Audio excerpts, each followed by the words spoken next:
បាទសិនមកនេះខ្ញុំមានគំរូប្លែកទៀតហើយតកតជាមួយនឹង Scott scale អញ្ចឹង series scale នេះគេហៅពួក series 925អញ្ចឹង925ក្រុមតែ910មើលគឺវា top series របស់ scale ហើយអញ្ចឹងពួកនេះគេហៅពួក raw carbon អញ្ចឹងមើលឃើញផ្លេចឃើញសាច់ carbon វាកលែកាឡាអញ្ចឹងពួកនេះស្អាតណាស់ហើយឥឡូវមកមើលគាត់កំងថ្មីមកដោយសារឡៃមកទឹកតម្លៃថ្មីលើប្រហែលគ្នាអញ្ចឹងគាត់កំងថ្មីហើយគាត់ដាក់ជាមួយនឹងគ្រឿងSimno DI2 មកឈុតរបស់វាហ្មងអែមនេះយើងវាយដូរភ្លាមហ្មងនេះ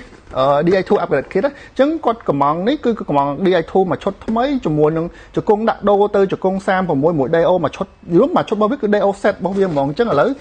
យើងធ្វើតេស្តបងមើលតិចទៅពួកនេះspec scene របស់វាគឺកសា DO អញ្ចឹងហ្មងអញ្ចឹងគាត់ថែមតែ upgrade kit មកទីមក set របស់វាហ្មងនេះអានេះលឹបតាំងលឺសលេងលយមែនទេណាលយអញ្ចឹងមកទៅការ upgrade kit យើងមានណាចង់បានទាំងឈុតក៏បានដែរយើងមានទាំងអស់នេះទាំងឡើងទាំងចុះនេះមើលលេងរ៉ែ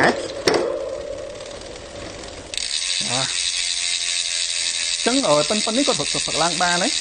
ហើយជារួមតម្លៃកង់ប៉ុណ្នេះយើងរៀបហើយមើលតម្លៃដូចអត់ដល់តែ2000ជាងចឹងបងត្រូវការប៉ុណ្នេះអស់2000ជាងបងបានជាមួយនឹងតួកាបូនស្កុតស្កើ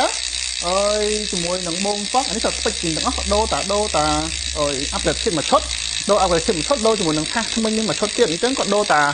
ទីមុខហ្នឹងទេអញ្ចឹងបងត្រូវការទៅមកឬក៏បងរៀង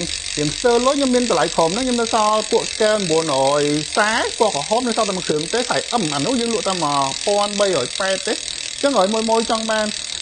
ពណ៌ក្រហមក៏បានចង់បានពួកនេះក៏បានដែរអានេះយើងបញ្ចុះឲ្យនៅ offer 1700តិចតួចទេអញ្ចឹងមួយត្រូវការទៅមកយើងមើលមួយឈុតទីសិនយើងមើល DI2 តិចចឹងពួក DI2 នេះពិសេសរបស់វាគឺយើងចុចជាប់បានមើលវិតនេះ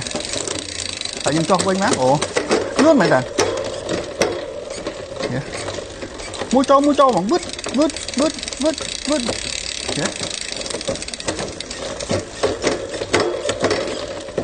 ហើយមួយទៀតតកតជាមួយនឹង Simno នេះខ្ញុំបិទសលេងបន្តិចតកតជាមួយនឹង Simno នេះគឺមានក្រុមនាំចូលអញ្ចឹងបងទិញអីវ៉ាន់ Simno របស់ខ្ញុំទៅគឺមានទំនៀមមួយឆ្នាំអញ្ចឹងបងប្រើដោយទំនុកចិត្តឧទាហរណ៍លើតកតជាមួយនឹងការចូលលេខមានបញ្ហាឬក៏តកតមួយថ្មមានបញ្ហាគឺយើងបញ្ជូនទៅក្រុមហ៊ុនគាត់ឆែកឲ្យអញ្ចឹងបងទិញមានចាយលុយគឺចាយលុយនៅលើអីវ៉ាន់ដែលមាន warranty ត្រឹមត្រូវអញ្ចឹងបងត្រូវការអាចតកតពីហាងបានណាអញ្ចឹងខ្ញុំមានតែប៉ុណ្្នឹងទេព្រោះដោយសារគាត់ប្រញាប់យកអញ្ចឹងខ្ញុំថតតែប៉ុណ្្នឹងអូខេអរគុណច្រើន